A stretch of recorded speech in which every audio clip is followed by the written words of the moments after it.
So the mind. So this series is, not sure how long it may run for, but what we can actually be talking about is everything that is required in this age and time that we live in order to have all the tools and techniques that are required in order for one to be able to allow the mind to become something that is a very effective tool or an asset in one's life. So if you've read the title, There Is No Mind, we're going to definitely get into that. But let's just first start off with, what is the mind? Now, the mind is something which seems to be, in most cases, for most people, something that is an autopilot. So it has its own mechanism, which it is self-creating. In other words, you don't really have control of it. And even if you try to take control of it, you will fail at it, because in order to be able to control the mind, you have to understand how it functions and how it works. And without that understanding of how it functions and how it actually works, your attempt in terms of trying to control something like this is kind of futile. So I have been, in the past, I would say, few weeks, the universe has sort of placed me in a situation where I went through an enormous amount of suffering, or you can call it a cycle of suffering, whereby I was forced to look at the whole entire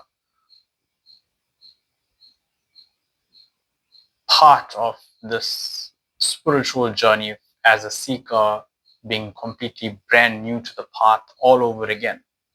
And the reason why this has happened is, now that I look back at it, is because I can teach this from that fresh perspective.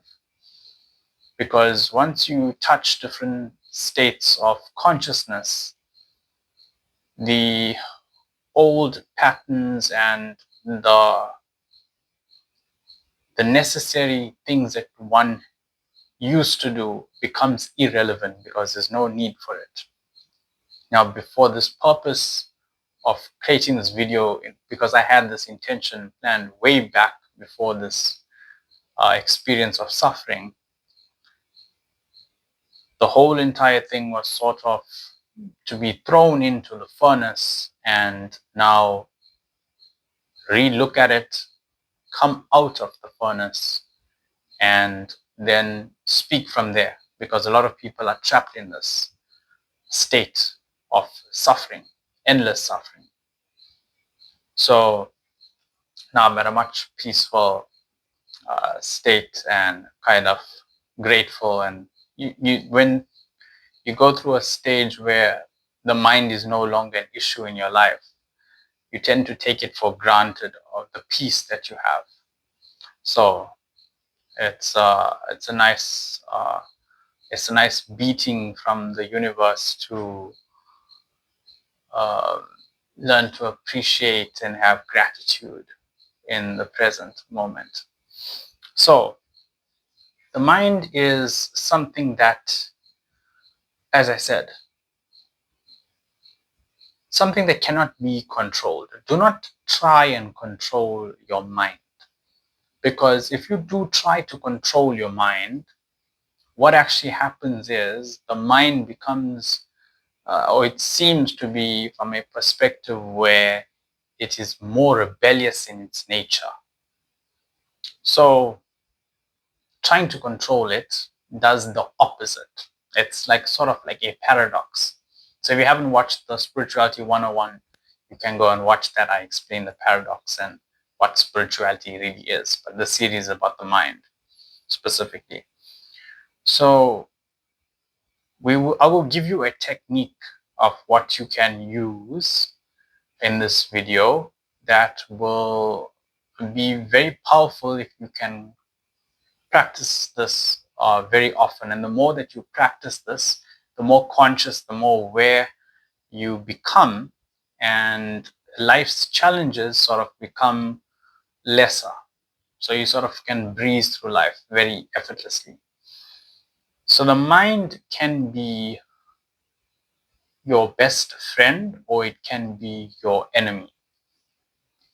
Now, if the mind becomes your best friend, sort of your friend sort of works with you, not against you. If your mind becomes your enemy, then you see the bad side of it. And then that becomes very detrimental to one's mental health, physical health as well. And it affects all aspects of one's life. So when we look at the mind as it being a friend, how do we train the mind? You see, how do we get the mind to be on the side that benefits us as an individual? Because the mind is a very powerful tool. You can use it to do a lot of things and accomplish a lot of stuff in life. And one of the biggest obstacles is the mind itself. So I'll just give an example. If you have a certain level of conditioning that you have been brought up with, and that conditioning is maybe in a limited sense of looking in terms of money, for instance. So if you have a negative upbringing of money, that programming that is within yourself will always have a negative outlook. So basically, you taking the identity of the mind and you are functioning from that conditioning.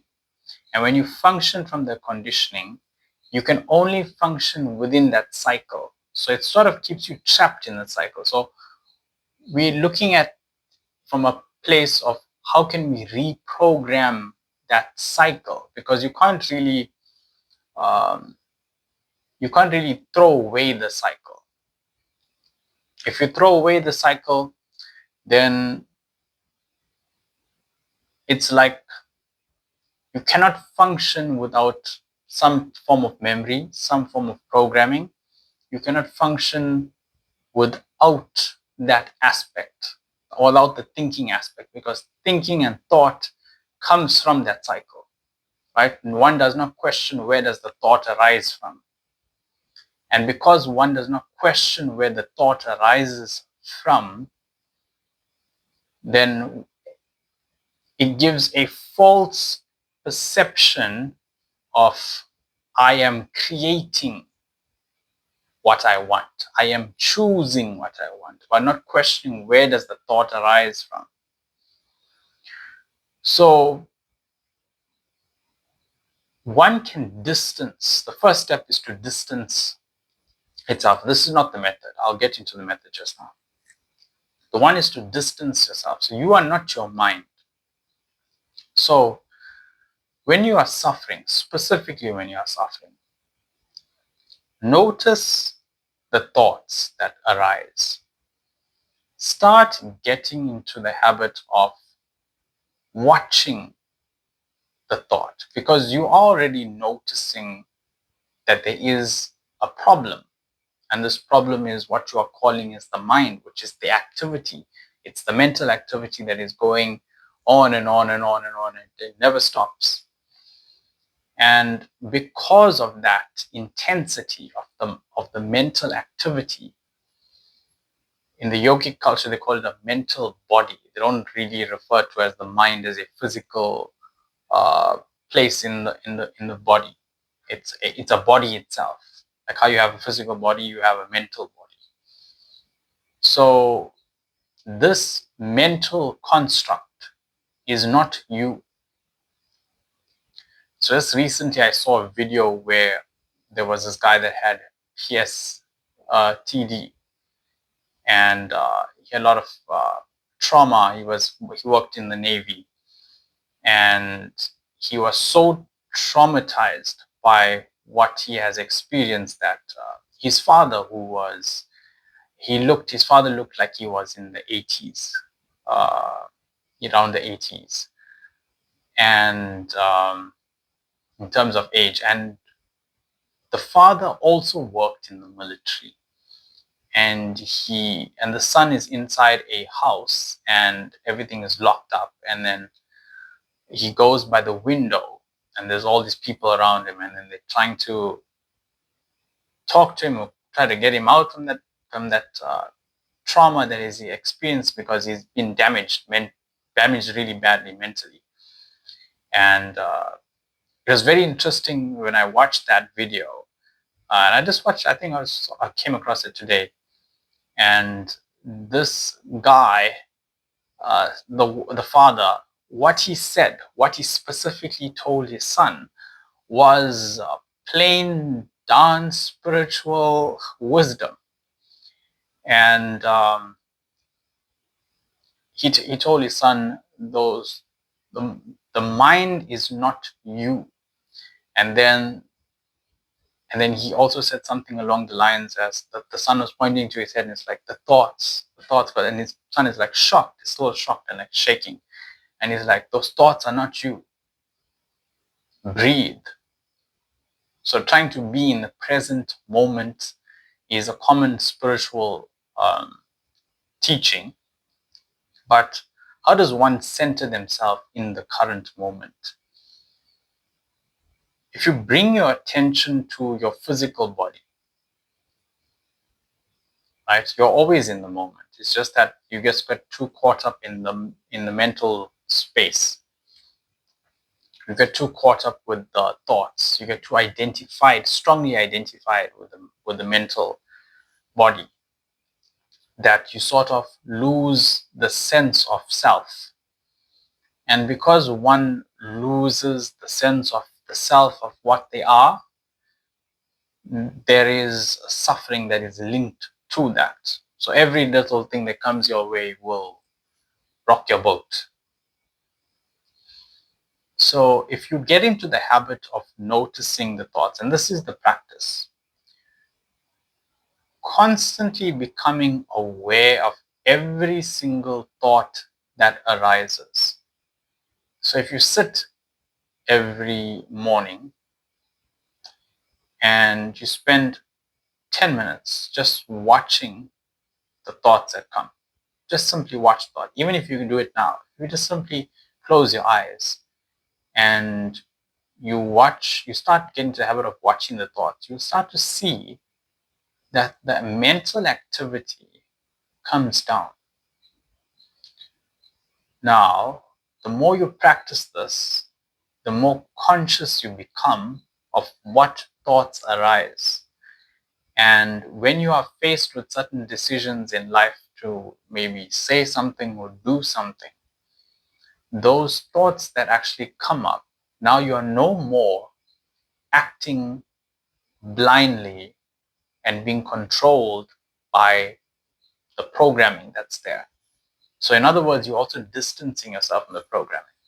And when you do this and you hold the presence of being present in the now, what actually happens is you get to consciously respond, not react. There's a big difference between reacting and there's a big difference between responding.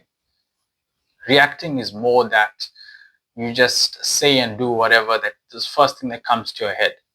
That's more or less reacting. Or when somebody say something, you just react in maybe in the same tone or same energy that the person has projected onto you. Responding is different, because responding is where you come from a place of where you choose on how to react in a way.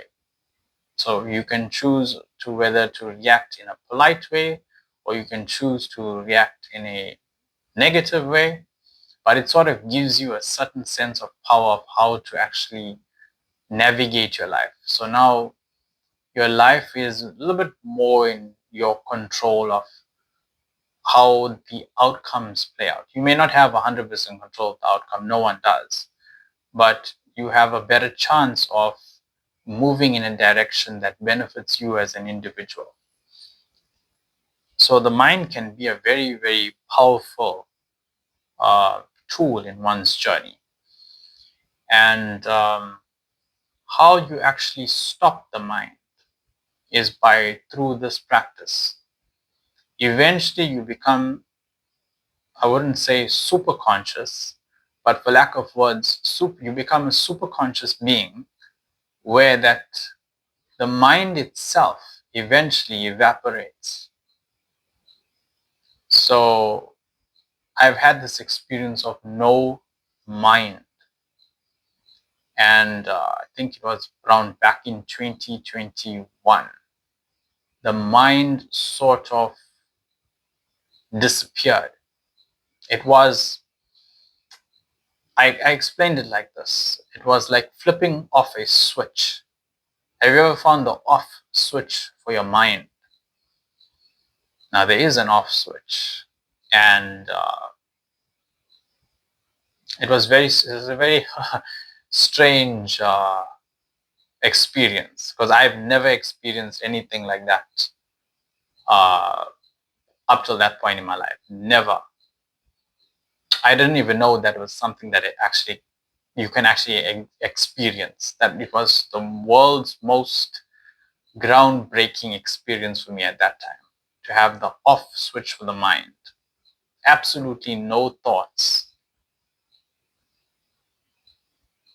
And I cannot describe what that is, because every description that I give you will come from the mind.